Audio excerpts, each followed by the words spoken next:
Ronnie, je t'entends pas quoi? J'ai dit que je t'avais promis de faire quelque chose pour le petit, il faut que tu dises. Bien, Ronnie, on en parle après parce que là, on commence le cours. D'accord?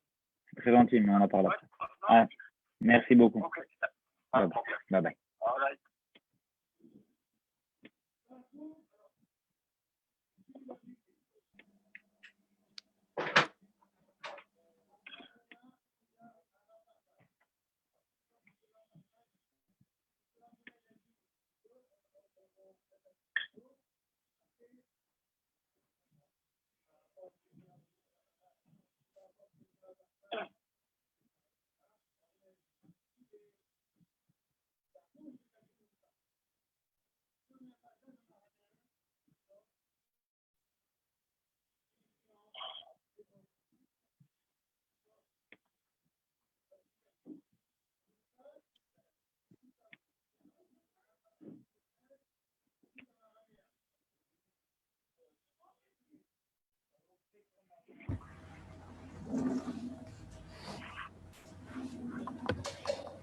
Non, c'est pas la peine, c'est pas la peine. Coucou. Ça va, Michel, tout va bien? Ouais, bien et toi? Bah, au prochain. Comment va le petit? Comment il va le petit? Tout va Ça bien, va? bah, au prochain. Tout va bien, Dieu merci, bah, au prochain. Bah, au prochain.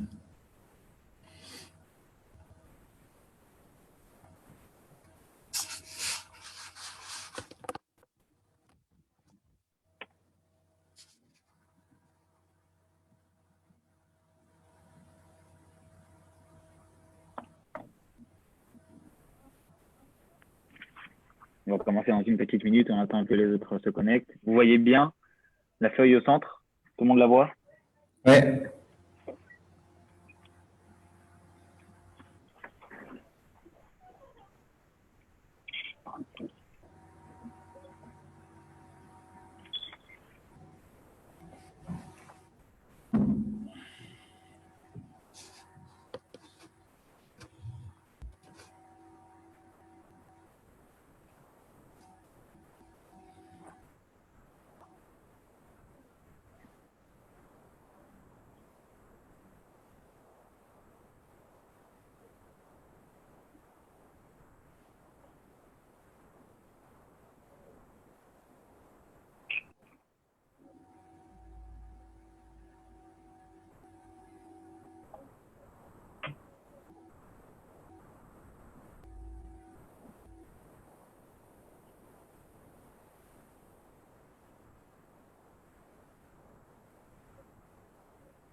Bonjour à tout le monde. Alors, on va commencer tout de suite notre cours du jeudi matin, toujours sur la même thématique que nous avons entamé lundi matin dans notre cours de Talmud, sur le traité Baba Batra.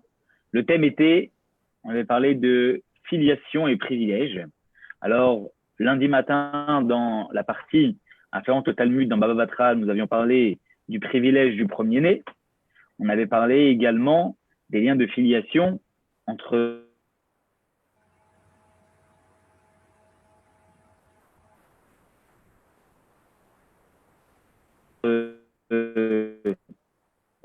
les enfants, leur père, leur mère, les relations entre sœurs.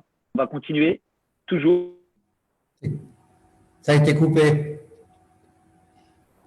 Vous m'entendez? C'est coupé.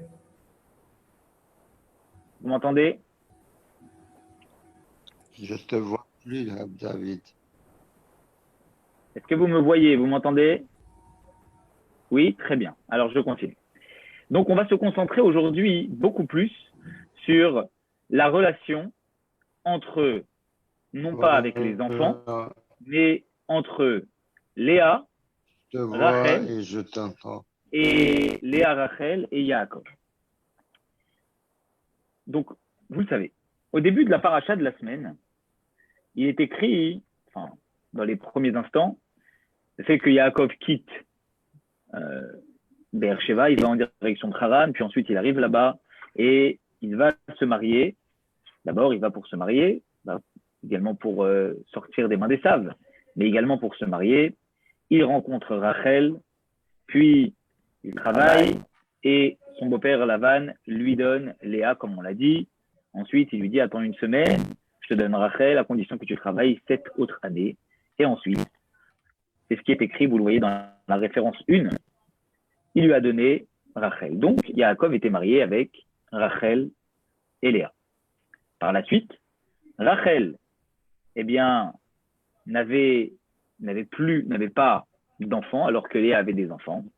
Et donc, Rachel, elle a proposé à Yaakov de lui donner, comme c'était l'habitude à l'époque, on l'a vu avec Sarah et Agar, de lui donner sa servante. Le son passe pas très Bilha. bien.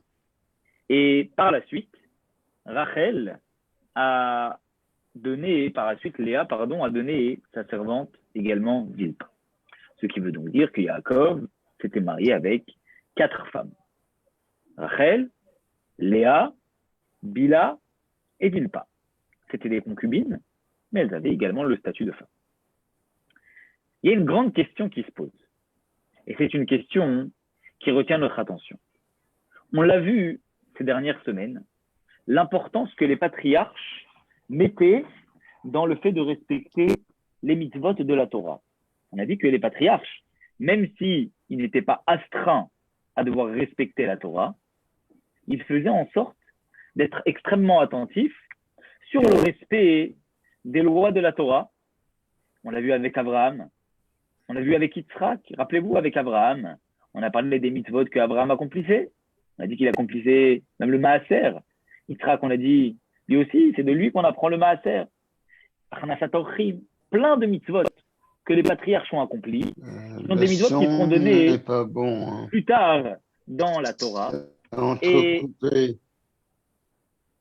Vous m'entendez, Michel, vous m'entendez clairement? Oui. Okay. Peut-être, monsieur Moshe, peut-être déplacez-vous, peut-être que c'est ça le problème. Parce que pour l'instant, les autres m'entendent clairement. Essayez de voir si c'est ça le problème. Donc, les patriarches, ils faisaient en sorte de respecter au maximum Bien. ce que la Torah demandait. Sauf que, on a un grand problème. C'est qu'on a l'impression que c'est 2 poids 2 mesures. D'un côté, on voit que les patriarches, ils font en sorte de respecter les mitzvot de la Torah, bien que la Torah n'ait pas été donnée. Mais les patriarches, par Ruach HaKodesh, par inspiration divine, connaissaient les lois de la Torah. On a dit, effectivement, on a insisté les précédentes semaines pour dire que, en général, la raison pour laquelle les patriarches accomplissaient la Torah, c'était pas exactement le même type d'accomplissement que cela sera à partir du don de la Torah. Parce qu'après le don de la Torah, la matière peut être sanctifiée, on l'a dit à plusieurs reprises ces dernières semaines, alors qu'à cette époque-là, la matière ne pouvait pas être sanctifiée, sauf quand Akadosh Baruch Hu lui-même donnait un ordre pour leur demander d'accomplir. Mais ce qui est sûr, c'est qu'ils accomplissaient les mitzvot de la Torah. Et on a l'impression... Excuse-moi, oui. on ne peut pas imaginer que c'était la culture de l'époque plutôt que de Ruach HaKodesh. La culture de l'époque de respecter la Torah? Pourquoi les gens ne respectent pas la Torah? C'est les coutumes qui dans ces quelques-là, se pratiquaient ce genre de conduite, sans penser que c'est Ruach HaKodesh ni la Torah quelconque. On peut imaginer que c'est possible que ça soit juste culturel. Donc tu es en train de dire que culturellement parlant, on se mariait avec plusieurs sœurs, et puisqu'on pouvait se marier avec plusieurs sœurs, alors à ce moment-là, il n'y a pas de raison que on ne puisse pas. Alors, tu vas voir que même culturellement parlant, on va le voir un peu plus loin, on ne se mariait pas avec plusieurs sœurs. Eux-mêmes, les descendants de Noach, c'était imposé de ne pas se marier avec plusieurs sœurs. C'était imposé sur eux-mêmes. Mais on va le voir un petit peu plus loin. En tout cas, ce qui est sûr, c'est que aujourd'hui, lorsqu'on est en train de regarder ce qui est en train de se passer, on a Yaakov qui respecte la Torah, qui va étudier à la yeshiva, de Shem et Ever, etc., etc. Mais d'un autre côté, il se marie avec 2 sœurs, Rachel et Léa. Comment est-ce possible de pouvoir considérer que Yaakov, qui respectait la Torah, puisse se marier avec 2 sœurs? On va même aller plus loin. Parce que regardez ce que dit Rashi. La paracha de Vaïté, la paracha de notre paracha. C'est marqué à 2 reprises Benotai, Benotai, lorsqu'il dit Lavan. Pourquoi Lavan dit 2 fois, nous dit Rashi? Parce que Bila et Zilpa étaient aussi les filles de Lavan, nées d'une concubine. Ça veut dire qu'en fait, Lavan avait une femme, et cette femme-là, elle a eu 2 enfants, Rachel et Léa, peut-être d'autres garçons. En tout cas, elle a eu 2 filles. Elle a eu une autre concubine, Lavan. Et de cette concubine, il a eu 2 autres filles qui s'appellent Bila et Zilpa. Ce qui veut donc dire que Yaakov, c'est pas qu'il s'est marié avec 2 sœurs, c'est que Yaakov, il s'est marié avec 4 sœurs. Donc la question, elle a encore plus renforcé. Ça reste la même question, vous allez me dire. 2 sœurs, 4 sœurs, au bout du compte, ça reste des sœurs. Mais comment est-ce possible de pouvoir considérer que Yaakov ait-il pu se marier avec plusieurs sœurs? En général, lorsqu'on a une telle question, c'est une question que Rashi soulève. Et pourtant, Rashi ne le soulève pas. Et comme on l'a dit à maintes reprises, lorsque Rashi ne soulève pas une question, c'est 2 solutions. Soit qu'en fait, il n'y a pas de question, soit qu'il a déjà répondu à cette question dans un Rashi précédent, et donc il n'y a pas de raison de devoir redonner une réponse dans le Rashi de l'événement qui se passe. Et donc, si Rashi ici n'intervient pas, c'est soit qu'il n'y a pas de question, soit qu'il a donné des éléments de réponse précédemment dans d'autres Rashi pour pouvoir nous éclairer et nous dire exactement comment ça se passe, comment est-ce possible qu'il ait pu se marier avec plusieurs sœurs. Ce qui est sûr, en tout cas, c'est que si quelqu'un a un doute sur le fait que ce soit marqué dans la Torah qu'on n'ait pas le droit de se marier avec plusieurs sœurs, regardez, dans Parashat Acharé, c'est clairement marqué, Veisha el achota lo tikach litzror, tu ne peux pas épouser une femme avec sa sœur. Pourquoi? Parce que cela crée une rivalité. Raison pour laquelle la Torah interdit de se marier avec 2 sœurs, c'est parce que naturellement, les 2 sœurs, elles ont un amour qui est inconditionnel, un amour qui est, je dirais, insufflé dans leur chair, dans leur sang. Et se marier avec 2 sœurs, ça risque de créer, même inconsciemment, ou même consciemment, une rivalité. Et donc la Torah justifie cela en disant il est interdit de se marier avec des sœurs. Ce qui veut donc dire que si Yaakov respectait toute la Torah, eh bien, c'est marqué très clairement dans la Torah qu'il ne pouvait pas se marier avec plusieurs sœurs. Comment est-ce possible de considérer que Yaakov ait-il pu le faire? Ah oui? Et qui nous dit que Yaakov respectait toute la Torah? Abraham, on avait dit Vishmor mishmarti mitzvotai chokotai vetorotai. Que Abraham respectait la Torah, Yitzhak, mais Yaakov, d'où on le sait? Alors on le voit dans un autre Rashi de la paracha de la semaine prochaine. C'est marqué Imlavan, vous savez, c'est marqué Imlavan Garti. Avec Lavan, j'ai séjourné. Et Rashi nous dit, regarde les lettres du mot Garti, Gimel Resh Tabiud. Si tu les inverses, ça fait Tariag. Ça fait 613. Donc, autrement dit, tout en séjournant avec Lavan, dit Yaakov, j'ai malgré tout continué à respecter les 613 mitzvot. Donc, Yaakov dit très clairement qu'il respecte de façon très claire les 613 mitzvot. Comment est-ce possible alors de dire que Yaakov ait-il pu se marier avec plusieurs femmes alors que la Torah le stipule très clairement, il est interdit de se marier avec plusieurs femmes. Vous allez me dire, on a dit que logiquement Rashi aurait dû aborder cette question-là, mais Rashi ne l'a pas abordé parce que soit il a donné les éléments de réponse avant, soit il n'y a pas de question. Oui, mais on pourrait dire en fait que comme l'explication de Rashi s'adresse à un enfant de 5 ans, un enfant de 5 ans n'est pas censé savoir à ce moment-là qu'un homme n'a pas le droit de se marier avec plusieurs sœurs. Et là, à ce moment-là, on pourrait dire que la raison pour laquelle Rashi n'intervient pas, c'est parce que puisque l'explication d'un enfant que Rashi donne doit s'adresser en priorité à un enfant de 5 ans, le raisonnement d'un enfant de 5 ans, eh bien, c'est de savoir en fonction de ce qu'on lui a déjà appris précédemment. Et précédemment, on ne lui a pas appris qu'un homme n'a pas le droit de se marier avec plusieurs sœurs. Alors pourquoi Rashi interviendrait-il? Ce qui veut dire que oui, la question, elle est peut-être légitime, mais en tout cas, il n'y a pas d'interrogation à avoir sur le fait que Rachi n'intervient pas, puisque Rachi n'intervient que lorsqu'on a une question qui est acceptable par l'esprit d'un enfant de 5 ans. Mais venez, on réfléchit quelques instants. Prenez n'importe quel enfant de 5 ans dans la rue et demandez-lui est-ce qu'un homme a le droit de se marier avec plusieurs sœurs, qu'il soit juif ou qu'il ne soit pas juif, comme Michel disait tout à l'heure, culturellement parlant. C'est pas que culturellement parlant, aujourd'hui, puisque l'explication de Rachid s'adresse à un enfant d'aujourd'hui, même il y a quelques siècles, mais le problème était exactement le même. Moralement parlant, culturellement parlant, lorsqu'on parle d'un enfant de 5 ans, qu'on lui dit est-ce qu'un homme a le droit de se marier avec plusieurs sœurs, il va dire tout de suite non. Il va dire quoi? Mais c'est pas possible. N'importe quel enfant de 5 ans. Ce qui veut donc dire que parfois, un enfant de 5 ans va se fier à ce qu'on lui a enseigné précédemment. Mais parfois, tout simplement d'après sa moralité, d'après son esprit, d'après sa déduction logique, un enfant de 5 ans n'a pas besoin qu'on lui donne une explication pour qu'il sache certaines choses. Et en l'occurrence, n'importe quel enfant de 5 ans n'a pas besoin qu'on lui explique dans la Torah qu'il est interdit de se marier avec plusieurs sœurs pour qu'il sache de par lui-même qu'on ne peut pas se marier avec plusieurs sœurs. Alors à ce moment-là, la question, elle est toujours présente. Et elle n'est pas simplement présente pour comprendre comment Yaakov a-t-il pu se marier avec plusieurs sœurs, mais comment se fait-il que Rachi ne soit pas intervenu?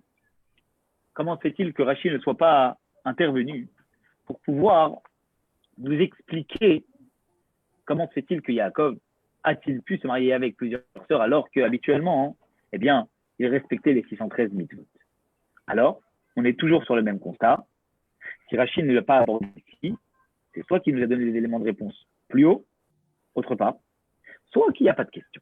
Alors, on va essayer de dérouler un petit peu notre étude et essayons de comprendre ensemble comment se fait-il que Rachi ne l'aborde pas. Souhaite la bienvenue à toutes les personnes qui sont présentes et à Mordechai qui vient de se connecter. On lui souhaite Baruch Haba et beaucoup de bonnes choses. Lui et à toute sa famille. Alors, on va poser un certain nombre d'hypothèses.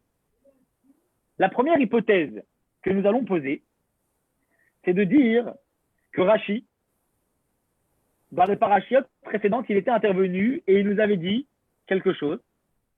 En avot libne noach. Autrement dit, la filiation à cette époque-là ne s'établissait pour les enfants de Noé, ça veut dire pour le monde entier à cette époque-là, que par la mère et pas par le père. Autrement dit, on est frères et sœurs si on descend de la même mère. Mais on n'est pas frères et sœurs si on a uniquement le même père. Pourquoi? Bien parce que comme c'était habituel qu'un homme ait plusieurs femmes, pour pouvoir établir une filiation directe, les enfants de Noé, eh bien, ils considéraient qu'on dépend de sa mère.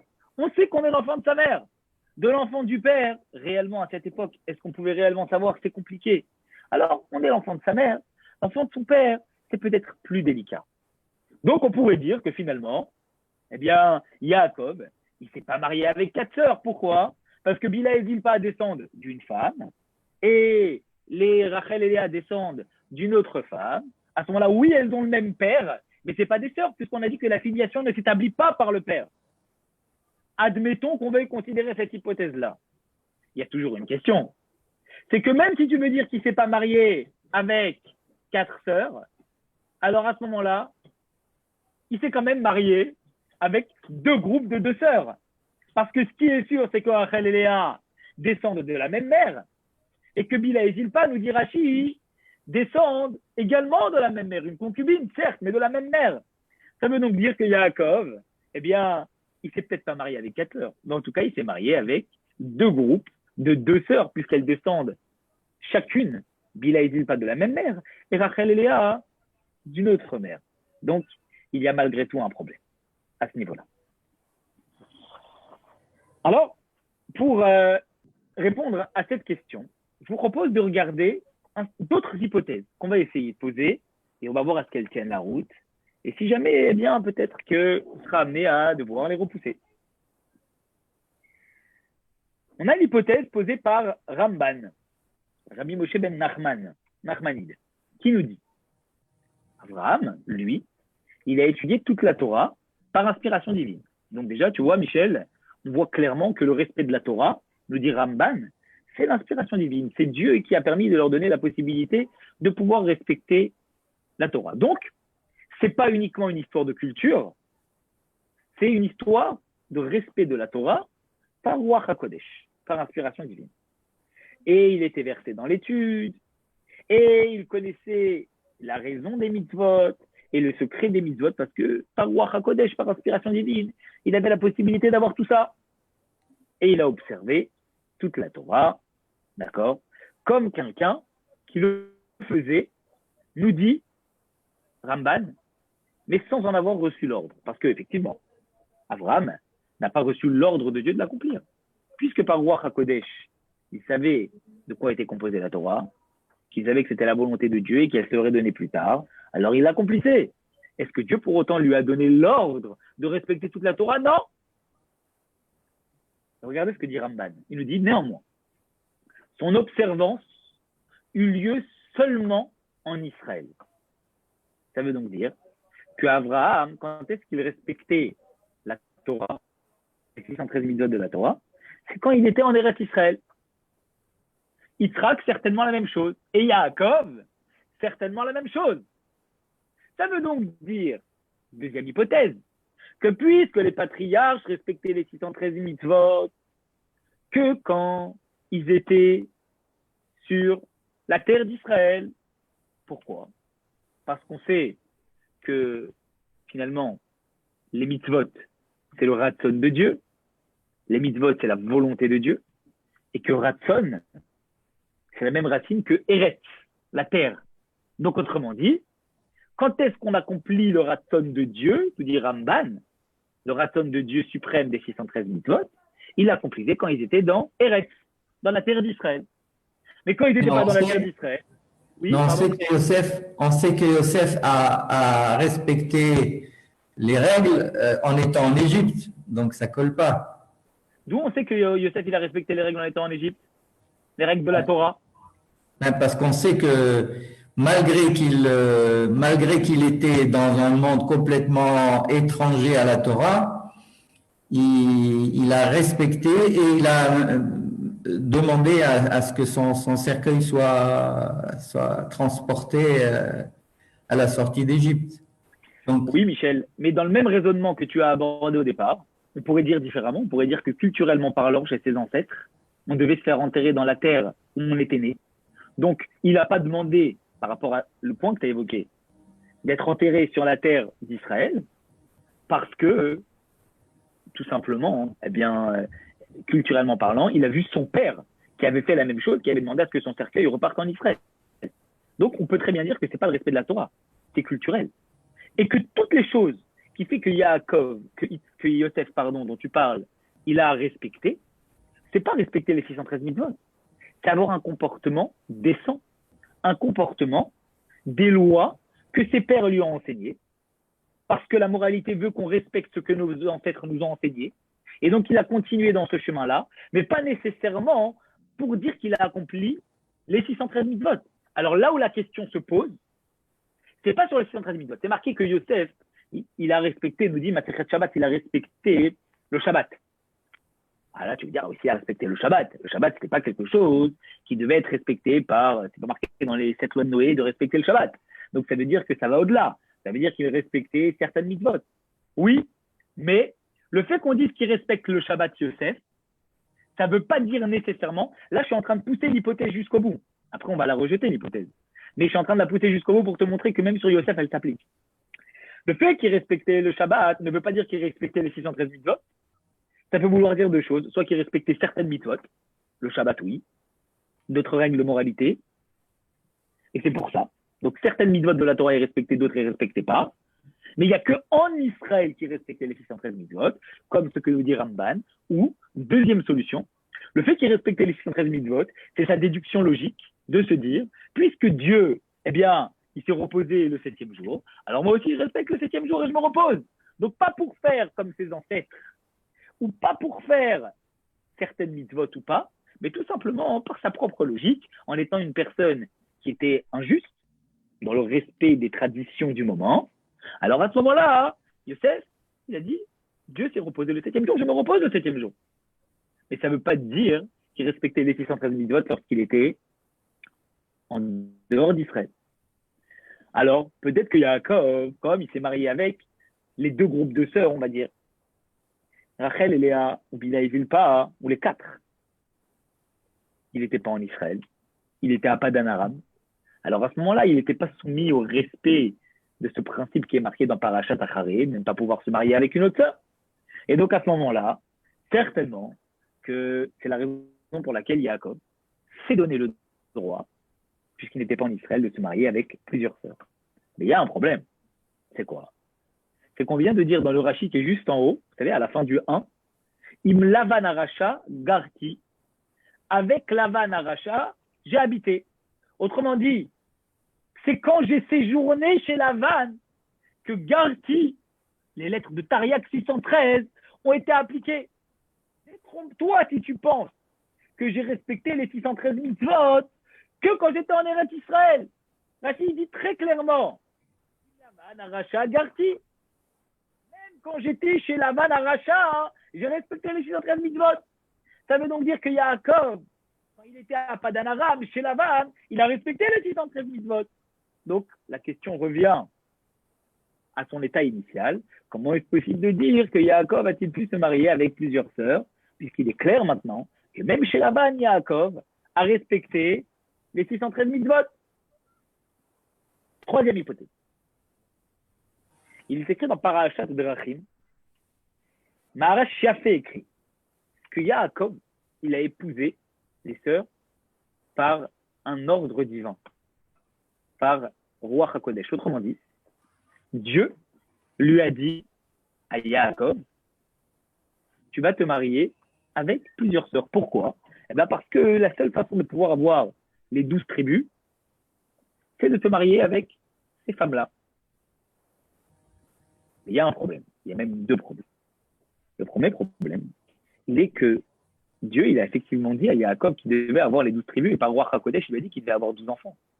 Mais à aucun moment, il a été dit par Dieu à Yaakov qu'il devait se marier avec 4 femmes pour avoir 12 enfants. Rien n'est impossible pour Dieu. Aujourd'hui, on voit des femmes qui ont 12 enfants. Alors quoi?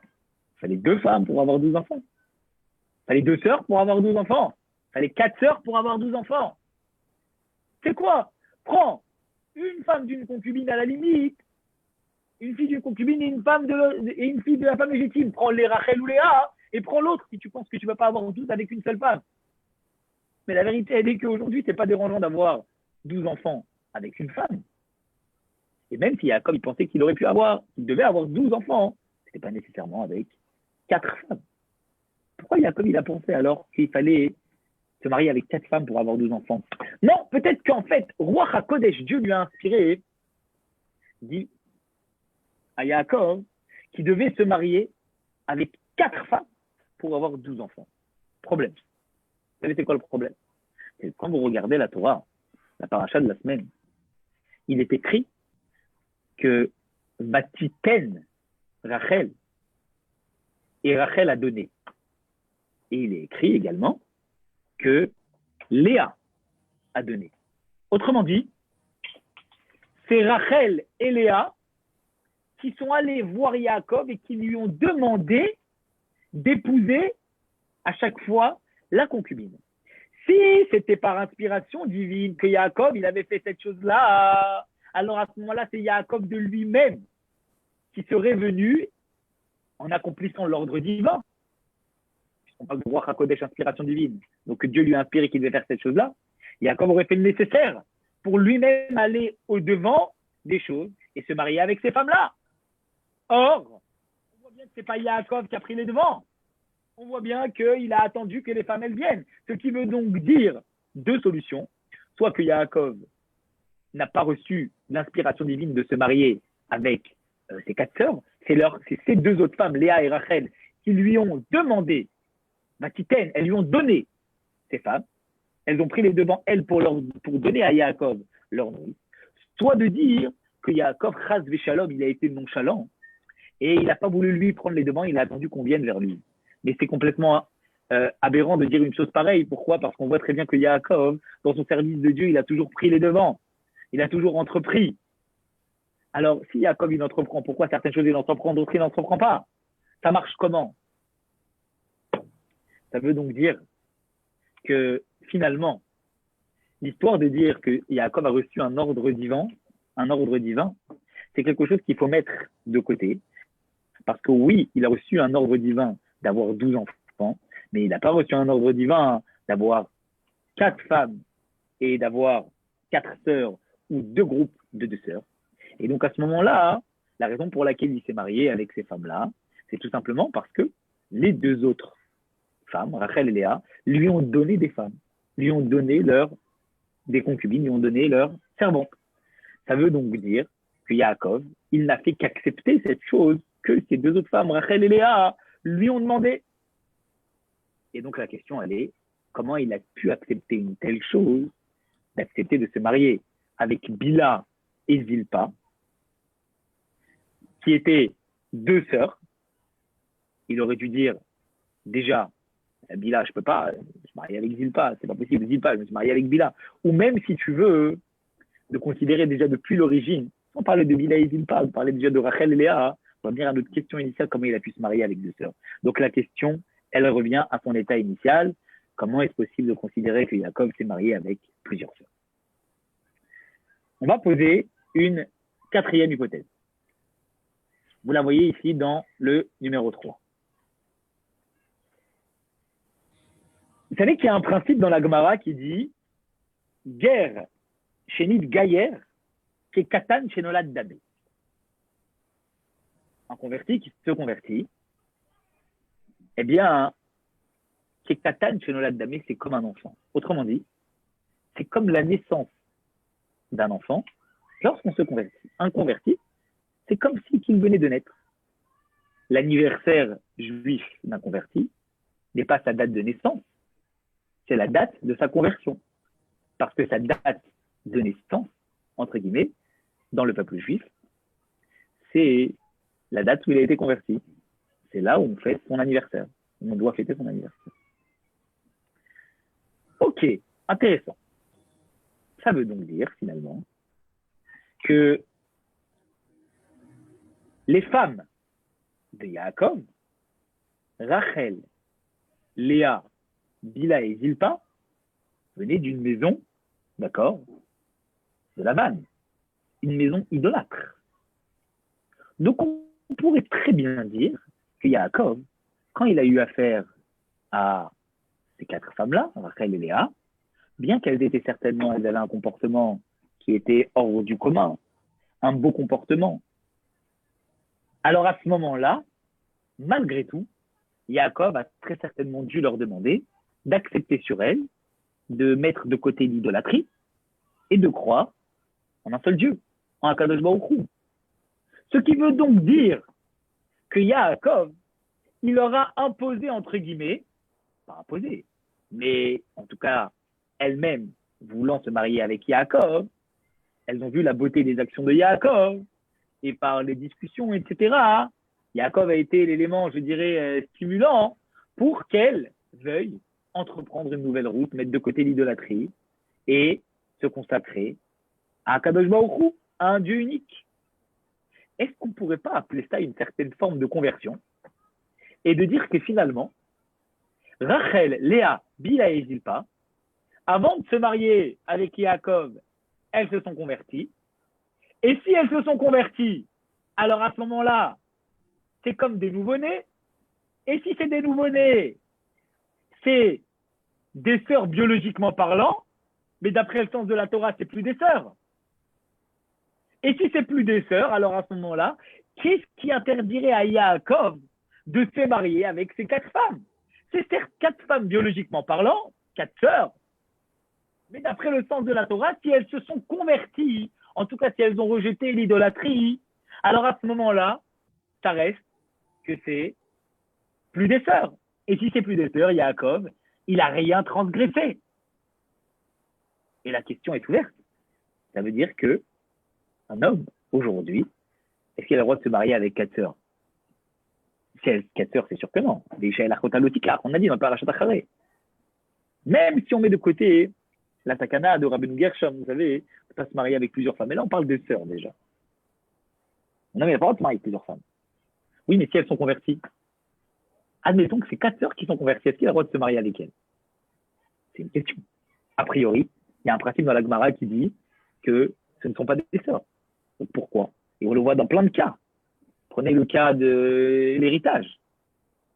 Dans le cadre de l'héritage, effectivement, si on a une personne d'après la Torah, une personne qui naît, eh bien, elle n'est pas affiliée à son papa.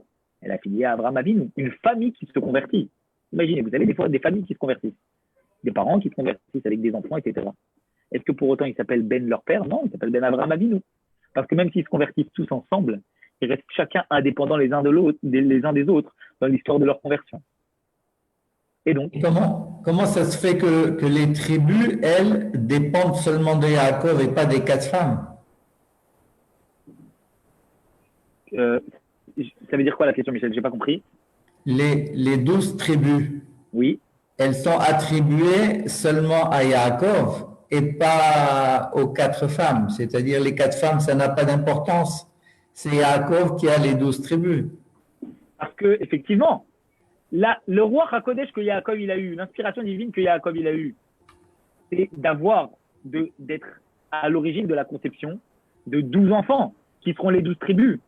Elles ont évidemment qu'elles ont participé et Dieu, il leur donne une légitimité totale. On l'a vu à propos de Rachel, on l'a vu à propos de Léa, leur comportement était quelque chose d'incroyable. Mais le devoir, d'accord, d'avoir les enfants, je vous rappelle, la mitzvah de Priya Urvia, de Pérou Urvu, dont on a parlé il y a quelques semaines, elle est donnée à l'homme. Donc le devoir de la conception, il est donné à l'homme. Donc le devoir d'avoir les 12 tribus et tout simplement d'avoir les enfants, il a été donné à ce moment-là, à cette époque-là, à Yaakov. Donc c'est lui qui avait sur lui la tâche d'avoir les 12 tribus. Même si elles sont évidemment affiliées à leurs enfants. Leurs enfants sont affiliés à leur maman. Et il y a un lien à chaque fois entre les enfants de Rachel et les enfants de Léa. Et on l'a vu. La raison pour laquelle, on l'a vu dans la Masechet Baba Batra, on l'a vu en début de semaine. La raison pour laquelle Yosef, il a été consacré en tant que Bechor dans la Yerusha, économiquement parlant, c'est parce que c'est le fils de Léa. Et la raison pour Reuven, c'est parce que, et on voit bien que pourtant Yosef, c'était pas le Bechor de Yaakov, c'est le Bechor de Rachel. On a dit la raison pour le premier-né de Rachel. Donc la raison pour laquelle, finalement, Yosef, il bénéficie de tout ce qu'il est, c'est par le mérite de sa maman. Donc tu vois bien qu'il y a quand même un lien qui lie l'enfant avec la maman. Donc, oui, évidemment, qu'il y a un lien entre l'enfant et la maman, mais là, pour le coup, c'est Yaakov qui a reçu l'ordre d'avoir les 12 tribus. Donc, c'est pour ça qu'on est en train de parler de Yaakov. Alors, puisque Yaakov s'est marié avec 4 femmes qui sont certainement 4 converties, c'est plus des sœurs. Et à ce moment-là, que reproche-t-on à Yaakov? Alors, il y a 2 points qui vont nous permettre de repousser cette 4e hypothèse. Le premier point, c'est finalement que, ok, tu es en train de dire qu'elles se sont converties. Mais elles se sont converties de quoi? Il n'y avait pas de conversion à cette époque-là. C'est quoi une conversion? Prendre sur soi, on le voit aujourd'hui. Tu es en train de me parler de conversion. Mais la conversion, c'est prendre sur soi les 613 mitzvot. Mais pourquoi c'est prendre sur soi les 613 mitzvot? Parce que Dieu, il a ordonné les 613 mitzvot. Accepter sur soi de reconnaître Dieu, c'est une évidence d'après les lois de Noé. Donc, ce n'est pas une histoire de conversion. Quelqu'un qui respecte les lois de Noé, on ne va pas l'appeler un converti. On va l'appeler quelqu'un qui est Rafidou Mataolam, qui respecte les lois de Noé. Respecter un seul Dieu, ça fait partie des lois de Noé. Mais être un converti, c'est respecter les 613 mitzvot. Mais le problème, il est que les 613 mitzvot, elles n'ont pas été données à cette époque-là, elles ont été données bien après le don de la Torah. Si les patriarches s'imposaient eux-mêmes de respecter les 613 mitzvot, ça ne veut pas dire que les autres personnes dans le monde étaient astreintes à devoir les respecter. Et quelqu'un qui prenait sur soi de respecter les 613 mitzvot n'en fait pas un converti, puisque ça n'en fait un converti qu'à partir du moment où Dieu a ordonné de respecter les 613 mitzvot et qu'il le fait. Ce qui veut donc dire que le principe de conversion ou de ne pas être converti existe à partir du moment où les 613 mitzvot sont donnés. Mais tant que les 613 mitzvot ne sont pas donnés, il n'y a pas de raison d'appeler ça une conversion. Alors comment se fait-il que cette hypothèse que la Gemara formule par ce qu'elle dit pourrait être applicable à propos de Yaakov. C'est pas possible. Parce que ça marche quand la conversion marche. Mais quand la conversion n'existe pas encore, il n'y a pas de raison de parler de conversion. Donc tu ne peux pas remettre en cause le fait que Yaakov, il a entre guillemets transgressé le principe de se marier avec plusieurs sœurs en disant que ce n'est pas des sœurs parce qu'elles sont converties. Non, elles ne sont pas converties. Puis ce principe de conversion n'existe pas. Parce que les 613 mitzvot n'ont pas encore été donnés. Deuxième façon de repousser cette hypothèse-là. Rappelez-vous ce qu'on a dit. On a dit tout à l'heure que toute la raison dans Parashat Acharé pour laquelle Ve'isha el achota lo tikrav, qu'un homme ne peut pas se marier avec plusieurs sœurs, c'est pourquoi? Parce que ça crée une forme de rivalité. On a dit que finalement, la raison pour laquelle un homme ne peut pas se marier avec plusieurs sœurs, c'est parce qu'on ne peut pas dire à un homme de se marier avec plusieurs sœurs. Ça va créer une certaine forme de jalousie par rapport à l'amour inconditionnel qui existe entre ses sœurs. Tu vas briser quelque chose en instaurant quelque chose entre les deux, et ça, c'est quelque chose qui n'est pas possible.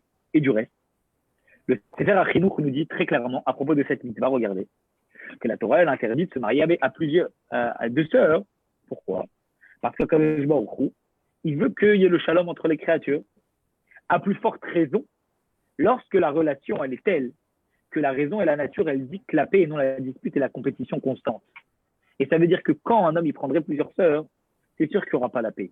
Il n'y aura que dispute, il y aura compétition. Et ça, c'est quelque chose qui n'est pas possible. Et donc, la raison pour laquelle la Torah interdit de se marier avec plusieurs sœurs, c'est parce qu'il va y avoir une rivalité. Et tu crois que parce que tu vas prendre deux sœurs qui, biologiquement, sont des sœurs, mais qui, admettons, ont été converties, tu crois pour autant que ça va casser la relation qui les lie les deux? Tu crois pour autant que parce qu'elles ont été converties, alors c'est plus des sœurs dans l'amour qu'elles se portent l'une à l'autre?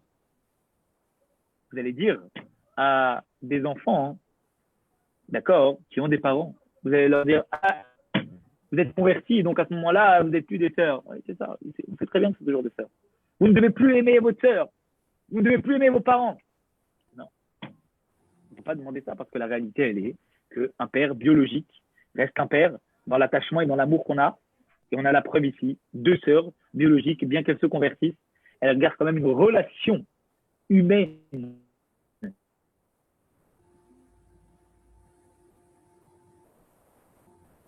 de deux sœurs, un lien sanguin de deux sœurs. Si, halakhiquement parlant, ce ne sont pas des sœurs, dans l'amour, l'une à l'autre, ça reste évidemment des sœurs.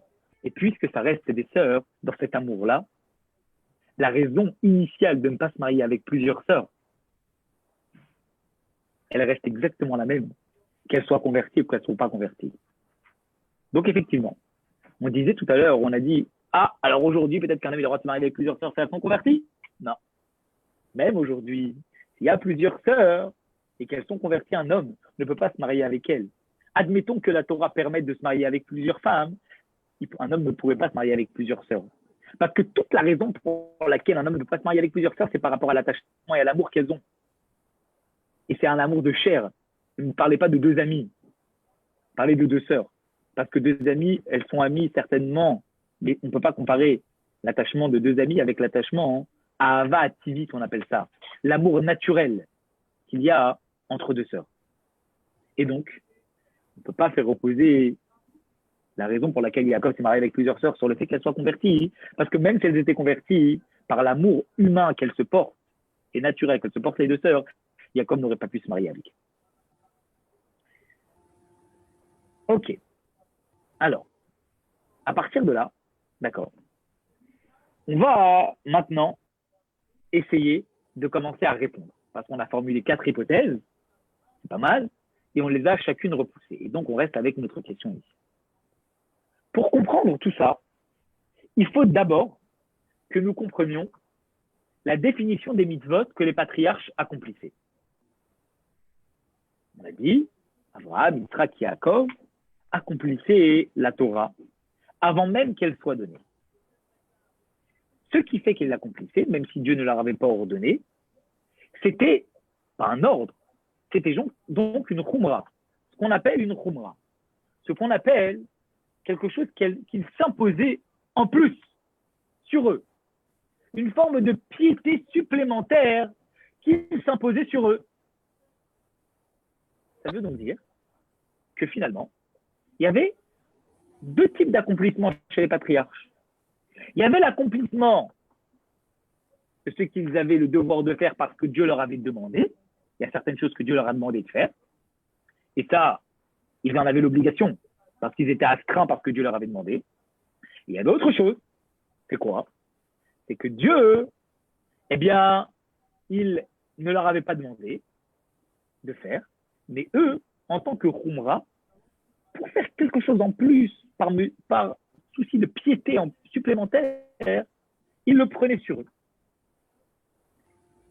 Et maintenant, on peut très bien se poser la question. Imaginons qu'on est au même niveau, une mesure de piété que les patriarches se sont imposées et une mesure obligatoire que Dieu leur a demandé. Qu'est-ce qui passe avant? La mesure de piété ou l'obligation? Il est évident que s'il y a une contradiction entre une mesure de piété et une obligation que Dieu a demandé, ce qu'ils allaient devoir accomplir en priorité, c'est quoi? C'est l'obligation, ce que Dieu leur a demandé. Parce que c'est bien beau de s'imposer des mesures de piété, à condition que ça ne vienne pas transgresser quelque chose que Dieu t'a demandé explicitement. Donc d'abord, tu accomplis ce que Dieu te demande explicitement. Et seulement après, tu peux penser à une mesure de piété supplémentaire que tu veux t'imposer. Exemple. Pourquoi Abraham Avinu n'a pas fait la Brit Mila avant que Dieu lui a demandé? On l'a déjà dit. Finalement, eh bien, il connaissait, il savait ce qu'il fallait faire. Ah, on a dit, il a attendu que Dieu lui donne l'ordre de le faire, parce qu'une mitzvah, elle est beaucoup plus forte. Kafta, un lien entre lui et Dieu, devait nécessairement attendre que Dieu lui demande de le faire pour pouvoir le faire. Ça n'empêche qu'il aurait pu le faire avant. Pourquoi il l'a pas fait? Il y a plein de choses qu'il faisait avant. Pourquoi il l'a pas fait? Alors, sur le même principe qu'on a évoqué, il y a un principe dans la Torah qui fait partie des 7 lois de Noé, qu'on n'a pas le droit de tuer, on n'a pas le droit de verser du sang. Et verser du sang, c'est pas uniquement verser le sang d'autrui, c'est verser son propre sang qu'on n'a pas le droit. Alors à ce moment-là, Abraham Avinu, il était confronté à ce moment-là à deux choses. D'un côté, il sait par Ruach HaKodesh, par inspiration divine, qu'il a le devoir de faire la Brit Mila. Et d'un autre côté, il y a une des lois de Noé à laquelle il est astreint, qui est de ne pas verser du sang. Et puisqu'il sait pertinemment qu'en faisant la Brit Mila, il va devoir verser du sang, a-t-il le droit de s'imposer la mitzvah de Brit Mila avant que Dieu lui demande, c'est-à-dire uniquement par piété supplémentaire, alors qu'il y a un ordre très clair de la Torah, un ordre très clair de Dieu, qui est qu'on n'a pas le droit de verser du sang. Donc la raison pour laquelle Abraham Avinu, il n'a pas fait la Brit Mila avant que Dieu lui demande, c'est parce qu'il avait le devoir de respecter les 7 lois de Noé. Dans les 7 lois de Noé, on n'a pas le droit de verser du sang, on n'a pas le droit de verser son propre sang. Et donc cette mesure de piété qu'est la Brit Mila, elle n'a pas lieu d'être tant que Dieu ne lui donne pas l'ordre. Ah, Dieu il te donne l'ordre, c'est plus une mesure de piété, c'est une obligation de Dieu. Ah, mais il y a une mitzvah, il y a quelque chose que Dieu dit, et quelque chose que Dieu dit. Là, Dieu dit de ne pas verser son sang, et là, Dieu dit de faire la Brit Mila. Oui, mais comme Dieu dit les deux choses, alors à ce moment-là, s'il te dit de faire la Brit Mila, c'est qu'il crée une exception à la règle qui avait été mentionnée précédemment. Mais tant que ce n'est pas une obligation, tu ne peux pas le faire. Voilà pourquoi Abraham Avinu n'a pas fait la Brit Mila avant. Parce qu'il n'avait pas le droit de le faire. Dès que Dieu lui a demandé, là, il avait le droit. Donc, on a bien compris ce principe. Ce principe de base qui dit que quand tu t'imposes une mesure de piété, c'est très très bien, à condition qu'il n'y ait pas une obligation qui t'impose quelque chose d'autre. Parce que l'obligation, elle prévaut sur la mesure de piété que tu peux t'imposer. Alors maintenant qu'on a donné cet exemple avec Abraham Avinu, on va comprendre tout de suite pourquoi Yaakov il s'est marié avec plusieurs sœurs. Vous savez que dans les 7 lois de Noé, il y a un certain nombre de lois. Entre autres, la loi, comme on a dit, d'établir des tribunaux, de ne pas tuer, de ne pas voler, etc., etc. De croire en un seul Dieu, de ne pas manger de la chair d'un animal vivant. Mais il y a certaines choses que les gens de Noé, les gens à cette époque-là, ont pris également comme mesure de piété supplémentaire. Ça veut donc dire que finalement, comme les patriarches qui étaient astreints à certaines choses, eh bien, ils ont pris sur eux la Torah, les 613 mitzvot, comme de la piété supplémentaire. Les gens, à cette époque-là, eux aussi, se sont imposés des choses qui ne figuraient pas dans les 7 lois de Noé. Comme nous dit Rachid en Parashat Vaishlach, que après le déluge, les nations idolâtres s'étaient interdit l'immoralité. Autrement dit, ils ont pris sur eux, d'accord, une mesure de piété supplémentaire qui ne figure pas dans les 7 lois de Noé, qui est de ne pas se marier avec plusieurs sœurs. Est-ce que c'est une obligation que Dieu avait fixée? Non. C'est une mesure de piété supplémentaire qu'ils avaient pris, comme vous voyez, Rachid dit, Gadrouatzman. Ils se sont imposés. Ils se sont interdits. Ce n'est pas Dieu qui leur a interdit. C'est eux qui se sont interdits. Donc, ils ont pris sur eux de respecter ça. Alors maintenant, toujours dans le même esprit de la question qu'on s'est posée avec Abraham, on peut se poser la même question.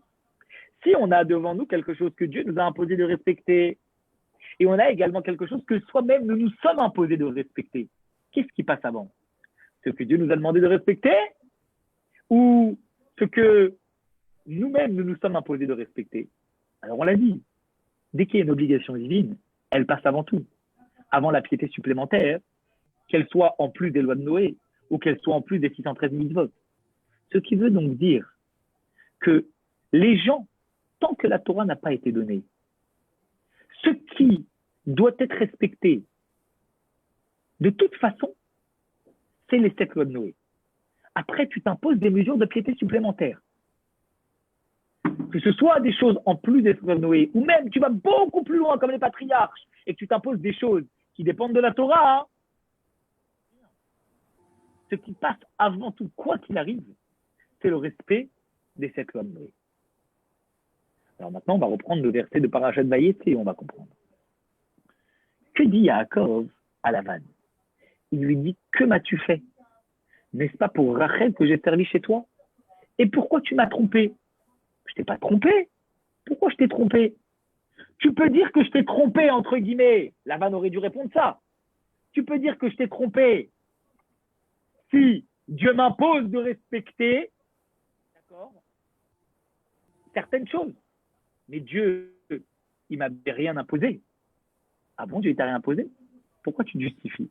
Pourquoi tu me dis que ce n'est pas l'usage dans notre pays de marier la cadette avant l'aîné? Autrement dit, je te dis quelque chose, Yaakov dit quelque chose à Lavan, en lui disant tu m'as trompé, et Lavan il cherche justification à ça. Si Lavan il cherche justification à ça, il aurait très bien pu dire Dieu ne m'a rien ordonné du tout. Donc puisque Dieu ne m'a rien ordonné du tout, j'ai le droit de te faire ça. Par le fait que Lavan cherche une justification dans le verset à ce que Yaakov lui a dit pourquoi tu m'as trompé, c'est qu'en fait, Lavan savait très bien qu'il avait une obligation divine de respecter le fait de ne pas tromper. Ah bon? Et ça vient d'où? Eh bien, tout simplement. Le dérivé de la loi de Noé de ne pas voler, c'est également voler la conscience des gens. Et Lavan, en volant la conscience de Yaakov, le trompe. Et donc, puisqu'il est en train de le tromper, il est en train de contrevenir à quoi? À une des lois de Noé. Et c'est pour ça que Yaakov reproche à Lavan de l'avoir trompé. Il est en train de lui dire de quel droit tu me trompes? Tu n'as pas le droit de me tromper. Une des 7 lois de Noé, c'est de ne pas voler.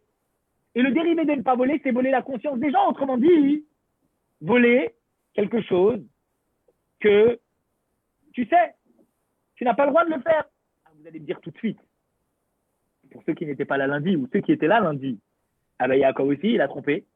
Et Yaakov, il a trompé Esav. Eh ben voilà, on voit bien clairement. Donc il a trompé Esav, donc lui aussi, il a contrevenu. Ah mais je vous rappelle que Yaakov, il n'a rien trompé du tout. Yaakov, il a repris ce qui lui était dû parce qu'il a acheté la Bechora, et donc légalement parlant, la Bechora lui revenait. Oui, mais on va dire que ça n'empêche qu'il a volé la conscience de son frère et de son père. Il n'a rien volé du tout. Pourquoi? Parce qu'il y avait un ordre divin que Rivka avait reçu, que Yaakov devait prendre les bénédictions, comme on l'a dit lundi. Et puisqu'il y avait un ordre divin, alors à ce moment-là, il avait une obligation de respecter. Donc vous allez me dire, il y a le principe de respecter les 7 lois de Noé, de ne pas voler, de ne pas tromper, mais d'un autre côté, la conscience des gens, mais d'un autre côté, il y a une obligation divine, une mesure que Dieu a demandé. Dieu avait demandé à ce que Yaakov prenne les bénédictions, il avait demandé à Rivka. Donc il n'a fait que respecter, faire passer avant la parole divine, l'ordre divin, par rapport à cette loi de Noé. Comme on a dit, quand il y a 2 choses que Dieu demande, une loi de Noé, qui s'applique à l'ensemble du monde et une loi de la Torah ou une loi qui s'applique à soi spécifiquement, c'est que Dieu crée l'exception pour soi. Donc Yaakov, il n'a rien transgressé du tout, au contraire, il a fait qu'appliquer ce qu'il fallait. Donc en fait, c'est même sa mère. C'est la mère qui a trompé, c'est pas lui. exactement, mais elle n'a pas trompé parce qu'elle a reçu, comme on a dit, l'ordre de Dieu, comme on l'a vu dans ma Terre Baba Batra, qu'elle a reçu l'ordre de Dieu de devoir le faire, donc elle n'a pas trompé. Elle avait un ordre spécifique de Dieu de pouvoir le faire, donc elle n'a rien trompé du tout. Elle n'a fait que faire passer devant l'obligation divine par rapport à la loi de Noé. Ce qui est normal, ce qu'on a dit, c'est comme ça. On ne fait que respecter le principe qu'on a évoqué depuis le départ. Mais ce qui est sûr, c'est que le principe de tromperie fait partie des sept lois de Noé en étant un dérivé du problème de voler. Alors maintenant, on va tout de suite comprendre. Vous êtes avec moi? Oui? Oui, très bien. On va tout de suite comprendre qu'est-ce qui se passe. Je vous rappelle que dans la paracha de la semaine, Yaakov s'est engagé à se marier avec Rachel. N'est-ce pas? Il avait un engagement. À partir du moment où Yaakov avait un engagement avec Rachel, même si Lavan, lui, a décidé de lui donner Léa, Yaakov était confronté à deux problèmes. Le premier problème, c'est qu'il y a une loi de la Torah, piété supplémentaire, qui lui impose de ne pas pouvoir se marier avec plusieurs sœurs. Mais d'un autre côté, il a un devoir vis-à-vis de Rachel de se marier avec elle, parce que c'est une promesse qu'il a faite. Et si Yaakov il contrevient à cette promesse qu'il a faite à Rachel, à ce moment-là, il ment. Et s'il ment, alors à ce moment-là, il vole la confiance de Rachel. Alors à ce moment-là, Yaakov il est confronté à un double problème. D'un côté, j'ai le respect de devoir que la Torah me demande de ne pas me marier avec plusieurs sœurs. Mais ça, c'est de la piété supplémentaire. D'un autre côté, j'ai quoi? J'ai le devoir des 7 lois de Noé qui m'imposent de ne pas tromper, de ne pas voler. Et quand je me suis engagé, alors à ce moment-là, je me dois de respecter ma promesse. Parce que respecter une promesse, respecter les 7 lois de Noé, ça passe avant la piété supplémentaire que je vais m'imposer dans les autres cas. Et donc à ce moment-là, Yaakov, il a les deux de lui. Et comme on a dit qu'Abraham, il a d'abord respecté avant tout les 7 lois de Noé avant de respecter la piété supplémentaire, c'est exactement la même chose pour Yaakov. Peut-être que la Torah, elle lui impose plus tard de ne pas se marier avec plusieurs sœurs, mais à partir du moment où il y a les 7 lois de Noé, il doit avant tout respecter les 7 lois de Noé. Et puisque dans les 7 lois de Noé, il y a l'interdiction de voler la confiance, de respecter ses promesses, de respecter ses engagements. Alors à ce moment-là, Yaakov était tenu avant tout à respecter cela. Voilà pourquoi Yaakov s'est marié avec ses sœurs. Parce qu'à chaque fois qu'il s'est marié, il avait un engagement.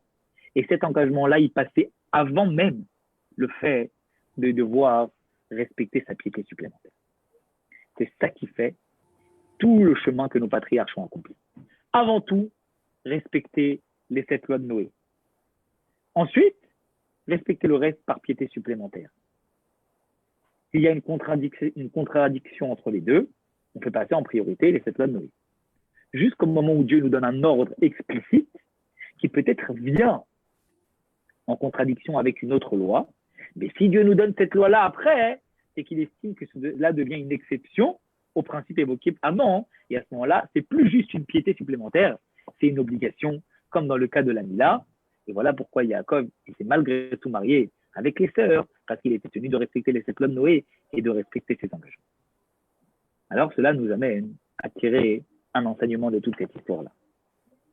Vous savez que il est écrit clairement dans la Torah, on l'a vu dans Parashat Vayera, que la raison pour laquelle Akadosh Baruch Hu il a donné l'ordre, il nous a donné les mitzvot, c'est afin d'observer la voie de l'Éternel en pratiquant la vertu et la justice. Autrement dit, les mitzvot, c'est bien beau de les accomplir, mais elles reposent sur quoi? Elles reposent sur tzedaka et mishpat. Elles reposent sur le derech eretz, sur le savoir-vivre. C'est bien beau de vouloir accomplir les mitzvot, mais il ne faut pas oublier que avant tout, Ce que Dieu demande, c'est savoir respecter le savoir-vivre entre les êtres humains. Celui qui veut faire des mitzvot, en mettant de côté le savoir-vivre, il met de côté complètement la raison pour laquelle c'est marqué dans la Vaïra, Dieu nous a donné les mitzvot, qui est celle justement de pouvoir faire reposer tout le service de Dieu sur quoi? Sur notre comportement. Ça veut dire que la base de la base de la base, c'est le respect entre les personnes. C'est le respect et la vertu de respecter chacun où il se trouve. Et une personne, elle est capable des fois de dire « Ah non, moi, il faut absolument que j'accomplisse cette mitzvah-là. » Il est capable de rentrer dans le tas, de respecter personne, chas v'shalom, et de faire tout comme il a envie. L'essentiel, c'est de faire ça. On lui dit « Attention, le tzav, l'ordre, il repose sur quoi? Il repose sur le savoir-vivre. » Si déjà, mes chers amis, l'ordre il repose sur le savoir-vivre, combien plus sur la piété supplémentaire que les personnes veulent s'imposer. Il y a des gens, ils vont justifier le fait qu'ils manquent de respect sous prétexte qu'ils doivent respecter ce que la Torah demande. On va leur dire, attention, n'oubliez pas que le respect de la Torah, il repose, lui, sur le derech, sur le savoir-vivre et sur le respect entre les personnes. Mais vous en avez d'autres qui vont encore plus loin. Ils manquent de respect ou ils manquent d'association des autres, même pas pour une règle de la Torah, pour une choumra, pour une piété supplémentaire. Nos patriarches nous ont enseigné que la piété supplémentaire, c'est très bien, à condition qu'on respecte les lois établies à l'origine. Et les lois établies à l'origine, ce sont les lois de la Torah, et antérieurement à ça, le respect de ses engagements, le respect de ses promesses. Ça, c'est antérieur même à tout. Et il n'y a rien qui te contrevient à ça. Aucune mesure de piété supplémentaire peut contrevenir au respect, aux promesses que nous avons faites. À part c'est la Torah, on l'a dit. Si la Torah donne un ordre explicite, dans certains cas, ça crée une exception. Mais la Torah, jamais elle donne une exception. À part si quelqu'un il promet quelque chose qui est interdit. Personne ne lui a demandé de promettre quelque chose qui est interdit. Mais le respect entre les gens, c'est ce qui est le lien entre toutes les mitzvot de la Torah. C'est ce qui est le fondement de la Torah et encore plus des mesures de piété qu'on va s'imposer à ça. Alors si on doit retenir une chose, c'est de savoir se respecter les uns les autres. Savoir accorder de l'importance, du respect. Savoir se consacrer à autrui. Parce qu'il y a des gens qui disent par mesure de piété supplémentaire, je me préoccupe d'abord de moi. Moi, je vais m'imposer des khumrot. Moi, je vais m'imposer des mesures en plus. Parce que ça, c'est avant tout. Et les autres, qui fassent pas, c'est pas mon problème. Mais tu te rends compte l'estime que la Torah, elle porte aux êtres humains, à tes frères et à tes sœurs. Tout repose sur ça. Tout repose. Le service de Dieu, en général, il repose sur ça. De quel droit, toi, tu peux vouloir t'imposer des choses supplémentaires alors que tu n'es même pas digne et en mesure de respecter autrui? Alors, avant tout, la première des choses, c'est insister sur le respect que nous devons porter à autrui. On est dans un mois de Kislev, un mois de miracles. Il y a des périodes où on va, Baruch Hashem, dans quelques jours, dans quelques heures, retrouver nos synagogues, Baruch Hashem. On a été privés pour les mesures de santé des synagogues et Baruch Hashem. On voit que c'est en train de se débloquer et on va pouvoir récupérer le droit à aller à la synagogue. On va se retrouver à être de nouveau associés aux gens. On va sortir de notre isolement, confinement, pour pouvoir petit à petit retrouver nos habitudes et retourner à la synagogue. La question, elle est comme ça. Comment on va revenir à la synagogue? Est-ce qu'on va revenir en voulant s'imposer de la piété supplémentaire en disant maintenant que j'ai retrouvé la synagogue, l'essentiel, c'est de me concentrer, moi et rien d'autre? On va comprendre que retrouver la synagogue, c'est retrouver un minyan, c'est retrouver des amis, c'est retrouver une keïla, une communauté. Et avant tout, ce que Dieu nous demande dans cette situation, c'est quoi? C'est le respect entre les gens. Est-ce qu'on va retourner à la synagogue pour se concentrer plus sur sa prière? Ou est-ce qu'on va retourner à la synagogue pour pouvoir développer de nouveau des interactions avec les gens et pour pouvoir leur accorder encore plus de respect pour qu'eux aussi, ils puissent être associés à la démarche spirituelle que nous avons? Alors ça, c'est ce qui doit être notre fer de lance pour ces prochaines heures, pour ces prochains jours, accorder du respect avant tout aux gens qui nous entourent. Et avec l'aide de Dieu, en accordant ce respect-là, notre service de Dieu, il sera à 100%. La piété supplémentaire qu'on va s'imposer, elle sera à 100%. Et avec l'aide de Dieu, on va mériter Mashiach et le troisième temple. Voilà, mes chers amis, pour notre étude du jeudi matin. S'il y a des questions, je suis à votre disposition.